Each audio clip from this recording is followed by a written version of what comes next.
Hello friends, நான் தான் உங்கள் நிஷிகா சமையல் சந்தானம். இன்றைக்கி வந்து பார்த்திங்கன்னா நம்ம தக்காளி சாதம் பண்ண போகிறோம். அதுக்கு வந்து பார்த்திங்கன்னா நான் வந்து லவங்கமும் ஏலக்காய் ஜாதி பத்திரி போட்டுக்கலாம். முதல்ல தக்காளி சாதத்துக்கு கொஞ்சம் சோம்பு சேர்த்துக்கலாம். இப்போ நம்ம பச்சை மிளகா போட போகிறோம். நான் 4 மோர் மிளகா மட்டும் சேர்த்துக்கிறேன். பச்சை மிளகா சேர்த்தாச்சு. வெங்காயம் போட்டுக்கலாம், நல்லா வதக்கிக்கலாம்.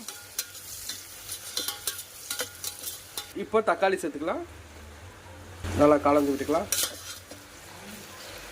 இப்போ வந்து கருவேப்பிலை கொத்தமல்லி சேர்த்துக்கலாம். சும்மா ஒரு புதினா சேர்த்துக்கலாம். இப்போ எல்லாத்தையும் சேர்ந்த மாதிரி கலரி கொடுத்துக்கலாம். நான் 1 ஸ்பூன் கரம் மசாலா சேர்த்துக்கிறேன். காரம் வந்து காஷ்மீர் மிளகாத்தூள் 1/4 ஸ்பூன் சேர்த்துக்கலாம். ஏன்னா பச்சை மிளகா மோர் மிளகா இருக்கனால. நான் வந்து பிரியாணி மசாலா வந்து ஒரு 1 ஸ்பூன் சேர்த்துக்கலாம். தேவையான உப்பு சேர்த்துக்கலாம். இப்போ வந்து நான் அரிசி சேர்த்துக்கிறேன்.